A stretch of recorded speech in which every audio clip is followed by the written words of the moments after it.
Hudson County View, live and uncut. I'm your host, the guy that tells you how it is, not how it might be, your favorite OG, John R. Heinis. And of course, we're going to talk the latest and greatest in Hudson County news. So, first let's talk a little bit about U.S. Senator Bob Menendez coming to the Peninsula City. He was talking about a legislative bill that would actually expand health care for over 3.5 million veterans. So we're going to talk about the significance of that and his appearance in Bayonne. We're also going to chat about a very busy Wednesday night. We saw council meetings in Jersey City, Bayonne, and Hoboken. Of note, in the Peninsula City again, we saw that Council President Sharon Ashdodrowski, who was, of course, at the end of her term at the end of this month after losing that municipal election to Mayor Jimmy Davis in May, we saw that out of nowhere, that the HCIA withdrew their application to the local finance board for the $95 million hospital land bond. Of course, we've been talking about this for over a year, and this was a shock to pretty much everyone, as far as I could tell. And, we got some video from the council meeting. We have some context on that as well. We're also going to talk about what's going on in Hoboken. Always some interesting things in the Mile Square City. For one thing, the council voted on a resolution to appeal this case involving Nixle email subscribers. So we're going to talk about that. And fortunately, today I'm joined by one of the members of the governing body. Today I'm joined with Hoboken Councilman-at-Large Joe Quintero. So certainly we're going to talk about that and a whole lot more. And we're going to do that right after this break from our sponsors. Burns Brothers Memorials, Monuments, and Markers, 787 Tunley Avenue, Jersey City. Hudson County's only monument maker, serving all faiths and cemeteries. Design, studio, and large inventory on site. Cemetery inscriptions and custom orders welcome. Burns Brothers Memorials, Monuments, and Markers, 787 Tunley Avenue, just south of Secaucus Road. Craftsmanship that will last for all eternity. Burns Brothers, Jersey City, Albert H. Hopper, North Arlington. Visit us on the net. Consumer Carpets, 3408 Kennedy Boulevard in the Jersey City Heights, your one-stop store for residential and commercial floor treatments, carpeting, linoleum, tiles, laminates, hardwood floors, area rugs, remnants, all major brands, all in stock. Free estimates, same-day installation. Consumer Carpets, it's savings, selection, installation. Credit cards and debit cards accepted. Financing available. Consumer Carpets, price to fit your budget, installation to fit your schedule. On the net at consumercarpets.com. Consumer Carpets, Jersey City, 201-792-2712. Stevens Jersey City Ford, certified parts and service located at Route 440 and Communipaw Ave, is your #1 source for Ford and Lincoln automotive needs. We use certified Ford Motorcraft products to keep your Ford running in top shape. Motorcraft parts are backed with the Ford warranty, which includes a 2-year unlimited mileage guarantee. Our team will have the right Motorcraft part to ensure the best performance from your Ford or Lincoln. You can order in person at the parts counter or online. Let us help keep your Ford or Lincoln in the best shape at Stevens Jersey City Ford. Hudson County View, live and uncut. As I mentioned a few moments ago, today I'm joined with Hoboken Councilman-at-Large Joe Quintero. Councilman, thanks for coming in. Thanks for having me. Appreciate it. Very welcome. So look, let's start off with this whole Nixle thing, and I think you could bring a unique perspective, given you're a lawyer. Yep. So now, obviously, this private resident filed this lawsuit. The Camden County Superior Court judge ruled in his favor. They said that these emails of the Nixle subscribers are a public record. Yep. Now the city is appealing it after last night's close vote. So tell me how this thing's unfolded in your eyes and how you see this going. Yeah, I see this as a privacy issue. As more of our information gets online, it becomes an increasingly sensitive topic, more so than years in the past. There's more that can be done by way of harm via seemingly benign things like email addresses. In this instance, I think the judge erred in the test that she applied. She agreed that it was sensitive information, but then in the harm mitigation, she tended to say that you could solve for it by blocking. But really, hackers and kind of folks who have ill intent, if they can get verified information, that's huge. So one of the things that I'm most worried about is phishing scams. Somebody will be able to get your email, understand that it's a verified email, so that's a big win for them. Send you an email that looks like it comes from the city of Hoboken, and it could be something like, hey, congratulations, after review, we think that you've overpaid on your taxes, so click here, enter a bunch of information so you can get your refund. Somebody unsuspecting can do that all of a sudden, at the least, their information's out there, verified, it could be sold. At worst, they're subject to losing some money. So I do think that there's an opportunity to win on appeal because of that issue. Also, I don't think folks realize, or at least some don't realize, that this is going to have an impact statewide, right? This opens up every email that anybody has submitted in a Nixle or Nixle-like service in the state of New Jersey to access to folks worth a very low bar for them to get that information. So I think residents submitted their emails with the expectation of privacy. I think we need to respect that. I think, unfortunately in this instance, the judge made an error in applying the law, and I think we have an opportunity and a good chance to win on appeal. So as you know, I got to your meeting a little late last night. I was at Bayonne first, but I watched some of it this morning, and looking over the discussion on this topic, I saw some of your colleagues seem to say something along the lines of like, well, obviously I'm John Heinis, I could have an email that's like, Johnny Bag of Donuts 1901 at Hotmail or something, and that doesn't identify me, that doesn't tell anyone where I am, who I am, or where my address is. I mean, what do you think from that perspective? I think, yeah, in some instances, folks do have, almost everyone I know has more than one email address. But a lot of us have that one that's kind of our go-to for most official things. And yeah, I think look, this is going to expose 17,000 emails, I think, if they're able to get it. So yeah, for some folks, this is going to be a non-issue. But for more than a few, this will end up being an issue. So we actually had this conversation about this, a similar thing after the council meeting yesterday. And the way I see it is, if folks are able to get it through other means, fine. But let's not allow them to get this information through the city where folks applied. Now, even if it is Johnny Bag of Donuts at yahoo.com, that's still a verified email. It still exposes that person to that phishing scheme. So let's say in that situation you wanted to have that anonymous email, but you still want to get your money back. You can click through it, and it might not be from City of Hoboken. It could be from anything. You've won a sweepstakes, or the IRS, or the Nigerian prince comes back again and is looking to get your information.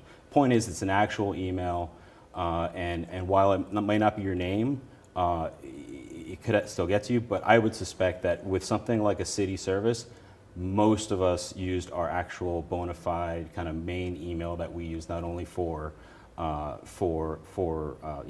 share with the school, to get information on our kids and official updates from the city, from our doctors, and a bunch of those things. So I suspect a good portion of those emails are actually the main emails that are identifiable, and if folks can hack those, then you've got a slew of information about the individual. All right, point taken. And finally on this topic, so the person who filed the lawsuit, that's Carmine Sadora, as you're well aware, he said it's really not about getting the list. He said it's kind of based just about the principle. He says the city has abused Nixle for many years, and long before your tenure on the council, about 3+ years ago, they passed that resolution saying as such. So, I mean, what do you think of this point of view here? So I think this isn't the way to fix that, right? You don't solve for perceived wrongdoing by getting the email list.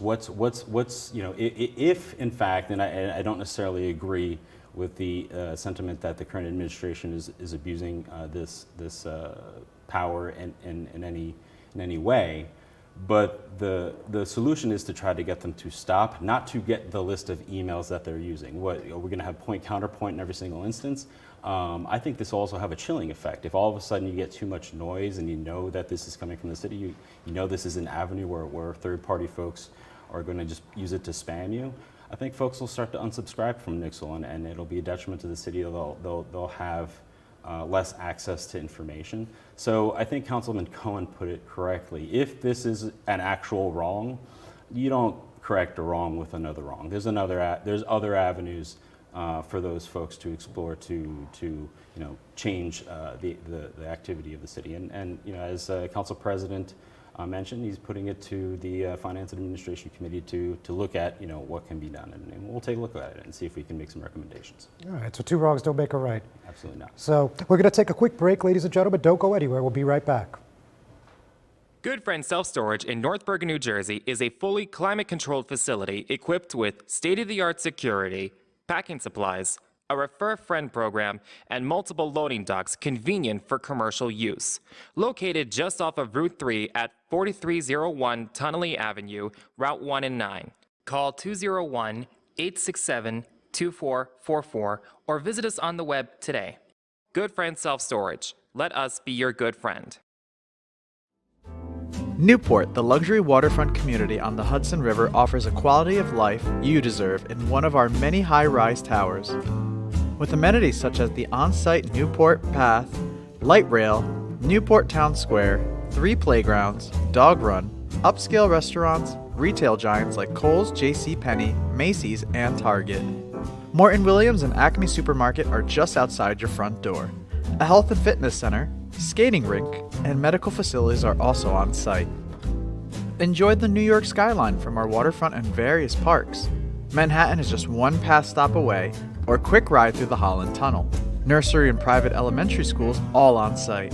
12-screen movie theater at the Newport Center Mall. Looking to visit? Stay at the Westin or Marriott Hotel. For more information, visit us at newportnj.com. Make lasting memories to cherish forever. It's incredible. It's you, Newport. Live like you want. Hudson County View, live and uncut. John R. Heinis, and I'm still here with Hoboken Councilman-at-Large Joe Quintero. So another thing barely touched on at the council meeting, but was wondering if there's an update. So the Supervisors Union is obviously still working through this contract. As of last night, they don't have Juneteenth off, which is an observed holiday in Hoboken tomorrow. So do you have any update on that for us today? Yeah, I did catch up with the business administrator earlier today, and it's a lot of what was shared actually at the council meeting. So they've come to a tentative agreement on that contract, which would include Juneteenth. Tomorrow actually would be observed as a holiday. So the city has agreed to it. Now it goes to the union for a vote. My understanding is that they have a vote today. If they vote to accept the updated contract, then they will have tomorrow off. So right now it's really in the hands of the union. So they're right on the goal line, so to speak. That's it, right. Okay, great.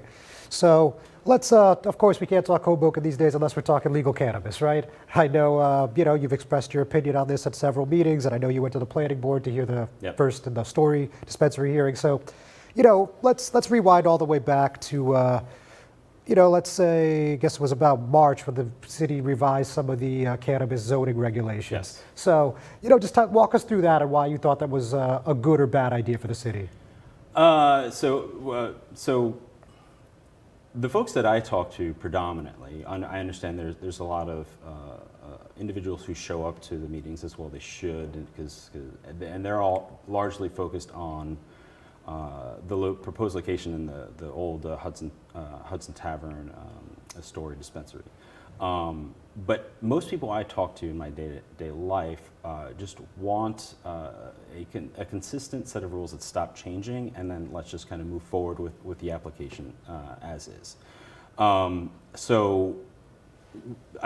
the good thing is I believe in increased public participation.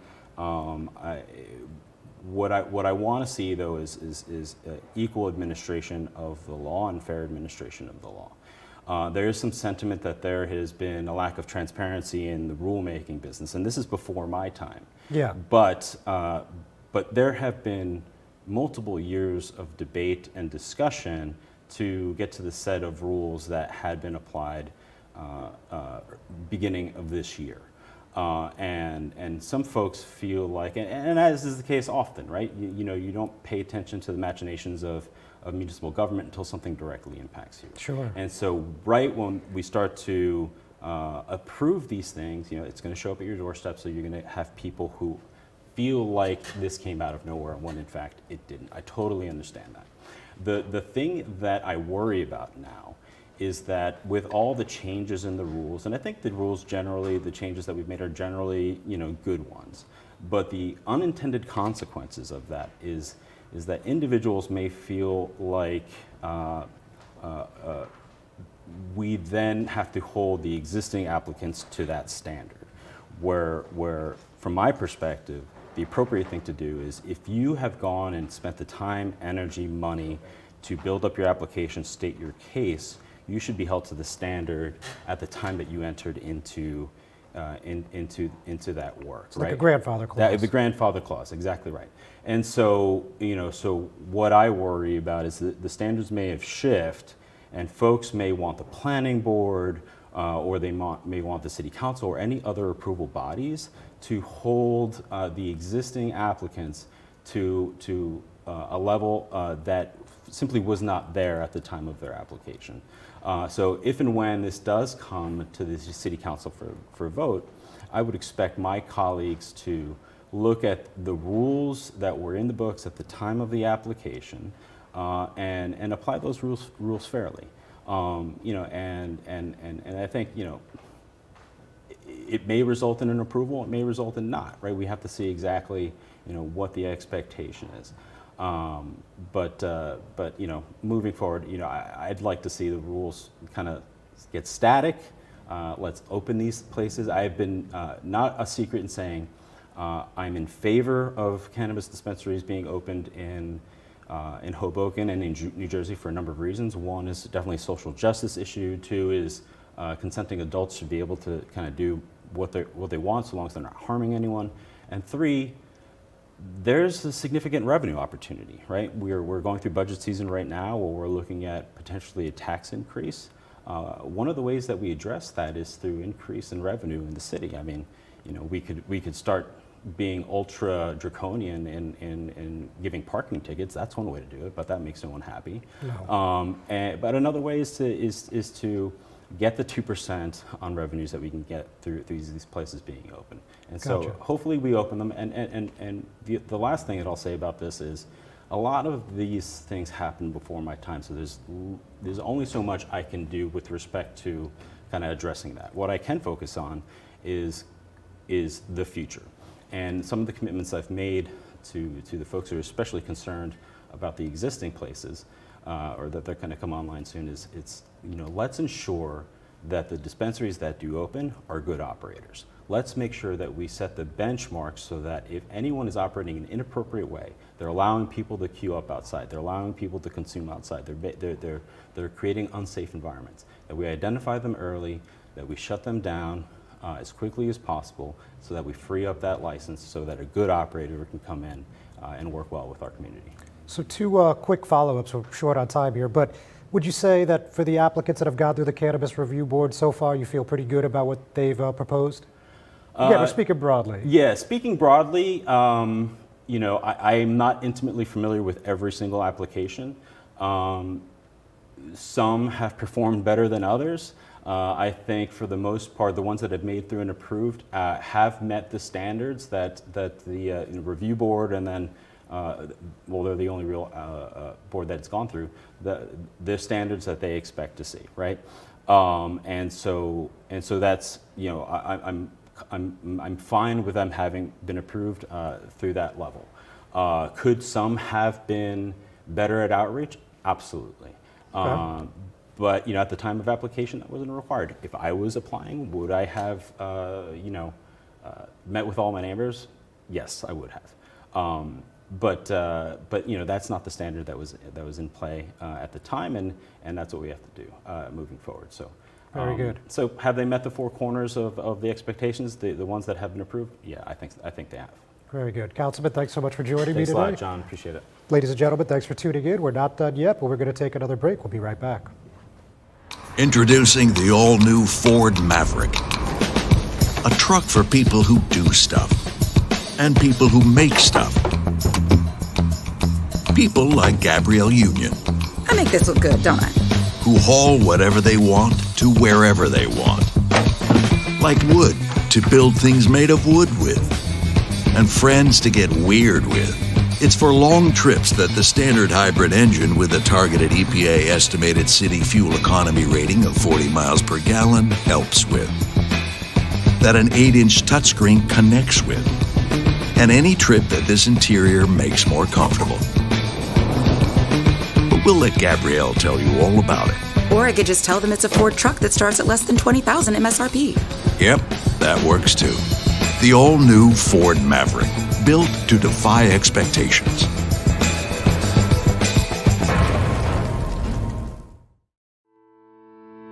Panepinto Properties, Jersey City, shaping the workplace with state-of-the-art office spaces and addresses your company desires. Building residences that define your home environment, adjacent to all modes of transportation with on-site parking available. The the right address, the right lease. Call 201-521-9000 or visit online at panapintodevelopment.com. Panapinto Properties, building Jersey City for everyone. Not everyone celebrates the birth of a baby. You have options. Don't panic. New Jersey has safe havens for unwanted infants. Leave the baby with staff at any hospital, ER, police or fire station, or rescue squad. Call the number on your screen for safe haven locations or go to www.njsafehaven.org. No shame, no blame, no names. Safe Haven.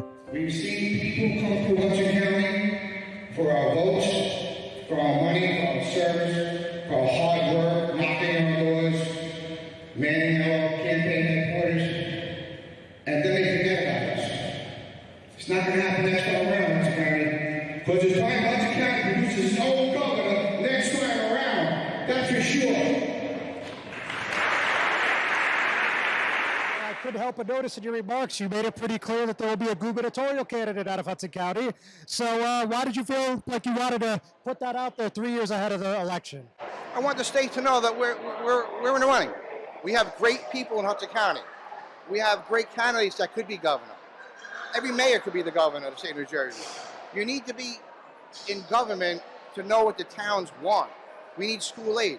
We need municipal aid for our roads, our bridges. Our taxes got to be stable. So we need somebody in the governor's office that understands the neighborhoods of Hudson County. So, I mean, we've been always supporting candidates across the board. It's time Hudson County produces its own candidate one day and come out strong from them. And someday, and I hope next time around, Hudson County has its own governor. So is it fair to say at this moment in time, Mayor Phillip has your support for governor in 2025? If he's a candidate, 100%. Hudson County View, live and uncut, Jadar Heinis, and of course that was the new chairman of the Hudson County Democratic Organization, Anthony Veneri. Of course, many of you know him already as the Hudson County Board of Commissioners chairman. And, you know, it was a pretty clear-cut vote, a very short meeting, 10, 15 minutes tops. And this was something that we've been talking about since the end of February. In light of the legislative redistricting, of course, we know that State Senator Nick Sacco and State Senator Brian Stack got redrawn into the same district. That's the 33rd legislative district. And, it didn't take long for Senator Sacco to say that he was going to retire from the legislature and remain the North Bergen mayor, and instead would endorse Stack, who was also the Union City mayor, for re-election in the Senate. And, there's been a lot of course, blowback, a lot of chain reactions, I think you could say pretty safely. And one of those was Veneri succeeding Amy DeGees, who, of course, is also a Jersey City Councilwoman-at-Large, as the HCDO chair, and that's exactly what we have here. So really no surprises, though the one thing that did catch some people off guard was the new chairman talking about Hudson County having not only a seat at the table, but actually producing the next governor. And of course, when I asked him, as you just saw, if he would support Mayor Phillip as the 2025 Democratic gubernatorial nominee, he said if he's a candidate, 100%. So obviously this is going to be an interesting situation to watch. So we've got our eye on it, and we'll keep you appraised of any updates. So having said all that, let's talk about something that happened at the beginning of the week. We saw, as I mentioned at the top of the program, U.S. Senator Bob Menendez asking for the PACT Act passage to expand veteran health care benefits. And again, this would actually expand the benefits to 3.5 million more veterans that were exposed to toxins during their service. So obviously this has a lot of support from our brave men and women who served. So it's actually called the Sergeant First Class Health Robinson honoring our promise to address Comprehensive Toxins Act. So that's why they call it the PACT Act. Obviously that's a mouthful. And specifically, this would be addressing illnesses from exposure to toxic burn pits and expand presumptions related to Agent Orange exposure during the Vietnam War. And it looks like this is moving ahead in the Senate. So that's an interesting thing that we saw, again, in the Peninsula City. We saw Rob Menendez, who's of course the son of the senator, and the 8th District Democratic nominee for Congress, and Assemblyman Will Sampson and Bayonne Mayor Jimmy Davis joined in that press event as well. So another thing that we're talking about this week in Jersey City now, we're talking a little bit about the budget. $695 million, up quite a bit from last year when it was $620 million.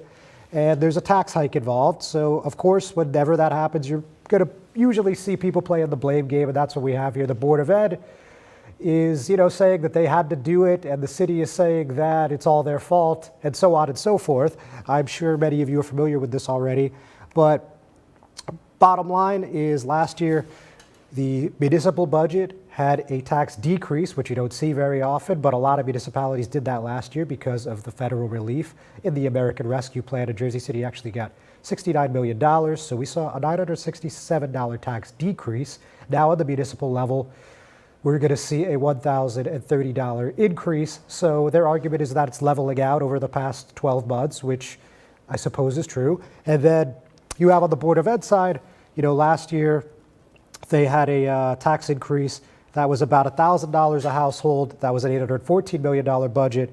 And now this year it's nearly $1 billion, $973 million to be exact, and it's a $1,608 tax increase. So it's certainly not a situation where too many people are going to be thrilled when they get their tax bill, but this is going to probably happen throughout the country, not just the county and the state, because as the COVID relief starts to dry up, obviously municipal budgets and overall tax bills are going to have to balance themselves out. So the council voted on the introduction of this last night unanimously. We're going to keep you posted when we get down to the final reading, which is of course also the second reading. Going to take one more quick break. We'll be right back.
in the time frame. So they were carrying the item to be on their agenda month after month. And they said, you know, we don't do that. We have to hear it. Do you have answers? I said, we don't have answers, and we will withdraw it and make a new application when we have answers to those questions. So I did not contact Jed, which was my error. When was that? December. Who authorized you to withdraw it? We couldn't be heard. You're a consultant for the county in this role. As a consultant, did you have the authority to withdraw on your own? I don't recall authorizing. So somebody had authorized the withdrawal. And I'm sure somebody at the county wasn't going to withdraw it without notifying you, having a conversation with the city. No, I believe that I spoke to the group generally, and it was told, not on the question, but was told, we will not have answers. And I made the decision to withdraw it because otherwise it would have been heard. So you actually had the authority to make that decision? I'm just asking because it's kind of unusual that a consultant would have the authority to make that call to withdraw an application with local finance without approval from somebody. We could not. We would have been voted down. I just asked. I don't remember what. You made a request. I don't recall the process. Alright, so somebody had to authorize it at the county, and then just to understand why nobody knew about it.